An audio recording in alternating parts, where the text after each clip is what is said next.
नमस्कार, मैं हूं प्रीति आप सबके साथ और आप देख रहे हैं इम्पैक्ट लाइव। आरजेएलपी यानी राष्ट्रीय लोक जनशक्ति पार्टी के अध्यक्ष प्रिंस पासवान ने एक प्रेस कॉन्फ्रेंस बुलाया, जिसमें उन्होंने कहा कि अंबेडकर जयंती यानी 14 अप्रैल के दिन बापू सभागार में एक भव्य कार्यक्रम का आयोजन होने जा रहा है, जहां देश भर से दलित समाज के करीब 20 से 30 हजार लोगों की शामिल होने की उम्मीद है। सामाजिक संगठन दलित सेना, जिसका गठन 1983 में हुआ था, उसके साथ मिलकर राष्ट्रीय लोक जनशक्ति पार्टी हर साल अंबेडकर जयंती के दिन ऐसे कार्यक्रम का आयोजन करती है। क्या कह रहा है? देखिए, ये बहुत ही दुर्भाग्य है। जिस तरीके से राजनीति लाभ लेने के लिए आप परिवार को सड़क पर ले आते हैं, इससे गंदी राजनीति हमें नहीं लगता है कोई हो। स्वतंत्र हिंदुस्तान में, आजाद हिंदुस्तान में, उसके इतिहास में, वर्तमान में और मतलब भविष्य में भी ऐसा घटना कभी देखने को नहीं मिला। जिस तरीके से, किस हिसाब से एक राजनीति लाभ लिया जाए और उसके लिए आप परिवार का बलिदान दे दें, परिवार को बदनाम कर दें, परिवार को आप सड़क पर ले आए।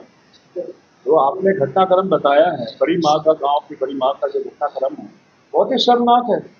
उनको बेचारी 80 साल की बुजुर्ग महिला, हमारी बड़ी माँ जो है, गांव में हमेशा रही, अक्सर रही, पूरा हक है उनका। उनको लेके ये लोग राजनीति कर रहे हैं, इससे ज्यादा कोई नहीं गिर सकता।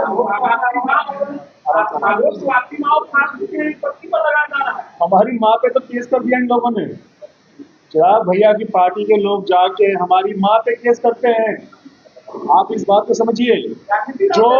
जो वो कंप्लेन लेके जाते हैं, उस पर बड़ी माँ का नकली हस्ताक्षर है, चैलेंज करते हैं, उस हस्ताक्षर को आप वेरीफाई कराइए। वो हमारी बड़ी माँ अनपढ़ है, वो नहीं पढ़ी लिखी है, अंगूठा लगाती हैं। उनका नकली हस्ताक्षर कर यहाँ से पटना से लोग गए हैं, इनके पार्टी के प्रदेश अध्यक्ष गए हैं, इनके जिला अध्यक्ष थे वहां पे और सांसद प्रतिनिधि थे, ये सारे के सारे, और पटना से मीडिया लेके गए हैं। आप समझिए इस घटनाक्रम को। पटना से मीडिया लेके गए हैं और वहां ले जाकर थाने में जाके कंप्लेन करते हैं। भाई, घर में कोई विवाद भी होता है। मान लीजिए आपके घर में विवाद हो तो आप क्या करिएगा? आप दिल्ली मुंबई फोन करके आदमी को बुलाइएगा कि अपने आज गोतिया को बुलाइएगा? बताइए क्या करिएगा? आप वजह पूछ रहे हैं, आप पत्रकार साथी हंस रहे वजह पूछ के, क्योंकि आपको भी पता है वजह क्या है। यहाँ जितना भी यहाँ हमारे पत्रकार साथी, सबको पता है वजह क्या है। वजह ये है, बता देते हैं, एक एक करके घटनाक्रम बता देते हैं। हम एक एक का हर सवाल का जवाब देंगे। कमी हम में नहीं, कमी उनमें। और जिनके घर शीशे के होते हैं वो दूसरे को पत्थर नहीं फेंकते। ये सारा का सारा घटनाक्रम, इसके पीछे सिर्फ एक वजह है। हमने जैसे शुरुआत में कहा, राजनीति। राजनीति कैसे है? शहर बंदी गांव जो है वो किस विधानसभा क्षेत्र में आता है? अलोली विधानसभा क्षेत्र में आता है। आप समझिए, आप सही बोले, अलोली विधानसभा क्षेत्र में आता है। अलोली से 7 बार कौन विधायक रहे बताइए? हमारे पापा जी रहे, हमारे मंत्री पापा रहे। आप समझ गए, आप मीडिया साथी हैं, वहां मुस्कुरा रहे हैं, आपको सारी बातें पता है, क्योंकि वहां से 7 बार रहे हैं। वापस ये कि चुनाव का माहौल आया तो भाई कैसे बदनाम करें, क्योंकि ये लोग तो अभी गाँव गए नहीं। गाँव जाते हैं सिर्फ फोटोशूट कराते हैं, पानी दीजिए हम। गाँव जाते हैं सिर्फ फोटोशूट कराते हैं, गाँव तो कभी गए नहीं। तो कैसे सहानुभूति बढ़ रहे हैं, कैसे लोग का विश्वास बढ़ रहा है? आपने कई मीडिया साथी लोग गए थे, गाँव गए थे, वहां पे पब्लिक ओपिनियन आप लोगों ने लिया, आपने सबका सुन लिया कि सब लोग क्या कह रहे हैं, नहीं कह रहे हैं। सिर्फ और सिर्फ वहां जो कुछ लोग जो फोटोशूट करा रहे हैं ना, जो मीडिया में बयानबाजी कर रहे हैं, जो फोटोशूट करा रहे हैं, उनको वहां से चुनाव लड़ना है। आप समझिए इस बात को, वहां से चुनाव लड़ना है। अब चुनाव लड़ना है तो भाई हथकंडे कैसे अपना है? इतनी घटिया राजनीति, सिर्फ और सिर्फ राजनीति लाभ लेने के लिए। बिल्कुल, आपने बिल्कुल सही कहा। आप भी ट्रैक पे आ ही गए ना। सेकेंड लाइन तो आप बोलिए थी। पहला, सबसे पहले बड़े पापा वहां से चुनाव लड़े।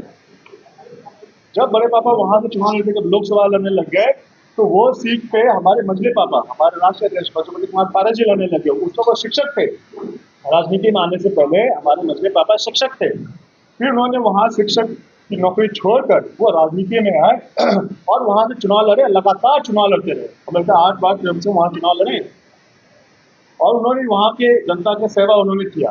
आप क्योंकि कुछ महत्वाकांक्षी लोगों को वहां से चुनाव लड़ना है, उनको बदनाम कैसे करें, लेकिन वो ये भूल गए कि कमी उनमें है। वो अगर इधर कीचड़ फेंकेंगे तो कीचड़ उन पे भी लगेगा।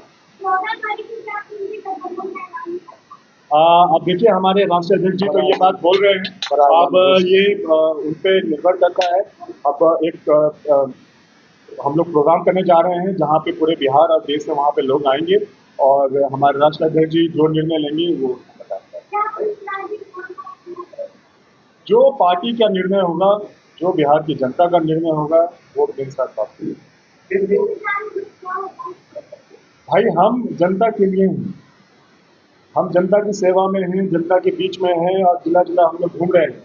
जो पार्टी का निर्णय होगा, पार्टी कहेगी नहीं सर आप मत चुनाव लड़िए, हम नहीं लड़ेंगे। पार्टी कहेगी चुनाव लड़िए, हम चुनाव लड़ेंगे। देश की सेवा करिए, सब जो भी है हम पे नहीं है। हम कार्यकर्ता हैं पार्टी के, हम कार्यकर्ता के रूप में काम कर रहे हैं। जो पार्टी की शीर्ष नेतृत्व निर्णय लेंगे उस पर काम होगा। ये सवाल है या जवाब है? क्या सवाल? अच्छा, सवाल। ये उनके साथ चुनाव लड़ना है नहीं लड़ना है, ये भविष्य में तय किया जाएगा। हमारे राष्ट्रीय अध्यक्ष जी ने जिस तरीके से बताया कि वो 14 तारीख को उसकी घोषणा करेंगे, औपचारिक घोषणा करेंगे। हम लोग अभी फिलहाल अपनी तैयारी कर रहे हैं। हम अपनी पार्टी का संगठन हर जिला में जाके मजबूत कर रहे हैं, देख रहे हैं कैसा है, जनता से बात कर रहे हैं।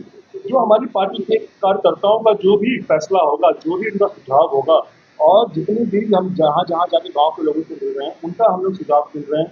उनकी उनकी उनकी मन की बात हम लोग सुन रहे हैं। वो जो कहेंगे वो हम लोग करेंगे।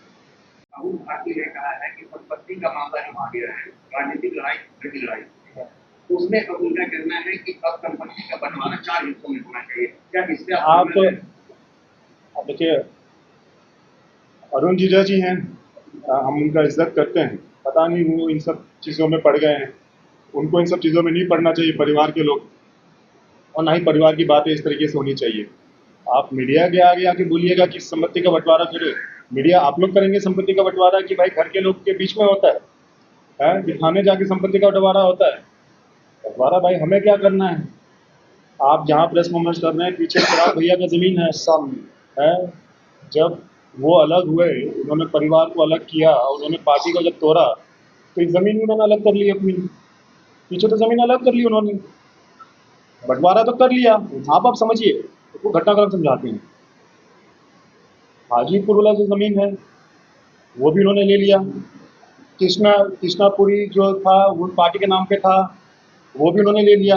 जो बड़ी बड़ी चीज़ें थी वो तो उन्होंने ले ली। उसमें क्यों नहीं आया मुद्दा बंटवारा का? उसमें बड़ी माँ को हक क्यों नहीं मिला? उसमें बड़ी माँ को बीच में क्यों नहीं लाया गया? हाँ, अब गांव में जो ज़मीन है, क्योंकि चुनाव लड़ना है वहाँ से, है भाई। आप जब ये सब चीज़ें बंटवारा करके जब सबका कागज वागज सब मंगवा लिए, चाबी अभी सब मंगवा लिए, तो गांव वाला क्यों नहीं किया है? हम आज आप प्रेस साथी के माध्यम से आज हम कहते हैं बड़ी माँ वही रहे। कोई बंटवारा, इतने साल से बंटवारा नहीं हुआ, हम 80 साल की उम्र में उनको कहेंगे बंटवारा करने के लिए? आप कौन बंटवारा की बात कर रहा है? आप बताइए, हम बंटवारे की बात कर रहे हैं? कौन बंटवारा की बात कर रहा है? बंटवारे की बात अरुण जिया जी कर रहे हैं। क्यों? झगड़ा उनमें है। बंटवारा की बात कौन कर रहे हैं? चिराग भैया कर रहे हैं। क्यों? झगड़ा उनमें है। कानून अगर आप समझते हो, अगर आप सिस्टम को अगर सिस्टम, बिल्कुल, किन्होंने कहा? बड़ी माँ ने कहा। अरे बड़ी माँ 80 साल की भोली भाली महिलाएं हैं, आप समझती क्यों नहीं है इस बात को? उनको जो कहा जाता है वो करते हैं। अब जो कहा जाता है वो करते हैं। आप इस बात को समझिए, घटनाक्रम आपको समझाते हैं। आप कह रहे हैं एक प्रॉपर्टी का बंटवारा चार में हो, हम कहते हैं क्यों हो प्रॉपर्टी का बंटवारा? बड़ी माँ सब पढ़िए हैं, क्यों हो बंटवारा? 100% उनका है, वो रहे, और जहाँ है वहाँ मान सम्मान के साथ रहें, इज्जत के साथ रहें, ठाड़ के साथ वहाँ रहें। और ये लोग राजनीति करते हैं। बड़ी माँ बीमार पड़ गई, उनको सदमा लग गया, अरे तुम दिल्ली क्यों नहीं लेके आए? हेलीकॉप्टर से आप जाके फोटो शूट कराते हैं, लेकिन आप दिल्ली या पटना नहीं लेके आते इलाज कराने के लिए। और वहां पे इल्जाम लगाया जाता है, कहते हैं कि बड़ी माँ को जान का खतरा है। अरे भाई, बड़ी माँ को जान का खतरा है, आपके पास जेड प्लस सिक्योरिटी है, आप दिल्ली पटना में रखिए उन्हें। आपके माता पिता है ना, आपके माता पिता पे अगर जान का खतरा हो तो आप गांव में छोड़े रहेंगे उन्हें, है कि खतरा हो ही जाए। अरे भाई, आप सक्षम लोग हैं, अरबपति खरबपति लोग हैं, आपके पास जेड प्लस सिक्योरिटी है, अगर आपकी माँ पे जान का खतरा है तो आप क्या करिएगा? उन्हें गांव में छोड़ के रखिएगा कि अपने साथ लेके आइएगा कि चलिए माँ का इलाज भी कराएंगे, आपकी जान का सुरक्षा भी हम करेंगे। लेकिन नहीं, नौटंकी, नाटक, षड्यंत्र रचना छोड़ रखा है गांव में। क्यों छोड़ रखा है आपने? जब जान की खतरा है और उनकी जब तबियत खराब है तो अपने गांव में क्यों छोड़ रखा है? झोला छाप डॉक्टर देखिए इलाज करता है, और आप अपना इलाज कराने के लिए लंदन, मुंबई का और अमेरिका जाते हैं। तो ये आप समझिए ढोंग जो रचा जा रहा है। 2020 में जब बड़े पापा का निधन हो गया तो किस तरीके से अपने पिता का मृत्यु का ये मजाक बना के वोट बटोरने की कोशिश कर रहे थे, ये आपने देखा, पूरी दुनिया ने देखा इस बात को। फिर जब 2020 में जब चुनाव था, यही नीतीश कुमार जी को जो आज लोग गले लगाते हैं, इन्हीं नीतीश कुमार जी को मैंने क्या कहा, मेरे पिता का अपमान किया, हम बदला लेंगे। कोई पुत्र उसके पिता का अपमान कोई करे, वो भूल जाए, 2 पैसे की लालच में दो कोरी की सीट के लिए भूल जाए तो उस बदनामी को है। जब 20 में था चुनाव तो वो गाली देते रहे नीतीश कुमार जी को, मेरे पिता को गाली दिया, मैं जेल भिजवाऊंगा, 7 निश्चय योजना, जल योजना में घोटाला हुआ है, हम जेल भिजवाएंगे। लेकिन जब 24 में उनका वोट लेना था तो क्या किए ये? 2020 में तेजस्वी यादव जी से मिलते थे घर जाके, लेकिन जब 2024 में जब नीतीश जी का वोट लेना था तो उनको गले लगा दिए, बदनामी और जो बेइज्जत किए थे बड़े पापा को वो भूल गए और तेजस्वी जी को गाली देने लग गए उल्टा, कि भाई हमारी माँ को गाली दी, हमारी माँ को गाली दी है। आज वही घटनाक्रम 2025 का है, फिर से चुनाव है, अलौली विधानसभा क्षेत्र से इनके प्रत्याशी हैं जो मीडिया में बयान दे रहे हैं, उनको वहां से चुनाव लड़ना है। इतनी घटिया राजनीति, आप समझिए घटनाक्रम को, जिस तरीके से सिर्फ सहानुभूति बटोरने के लिए और किस तरीके से बदनाम किया जाए सिर्फ और सिर्फ कि हमको वोट मिल जाए, बाकी क्या है नहीं है वो भाड़ में जाए।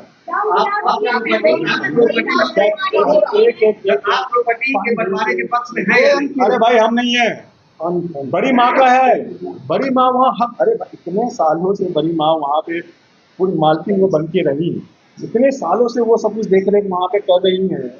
ये 80 साल की उम्र में बड़ी माँ को बंटवारा क्यों चाहिए? आप ये कभी सुने, कभी सोचे इस बात को, कभी आपने अध्ययन किया इस बात को? तो हमारा कहना कि इसके अलावा मीडिया से बातचीत के दौरान उन्होंने विपक्ष पर निशाना साधते हुए कहा कि वो लोग राजनीति में परिवार को शामिल कर गंदी राजनीति करते हैं। साथ ही उन्होंने बताया कि ये उनका आपसी पारिवारिक मामला है जिसे राजनीति से ना जोड़ा जाए। धन्यवाद।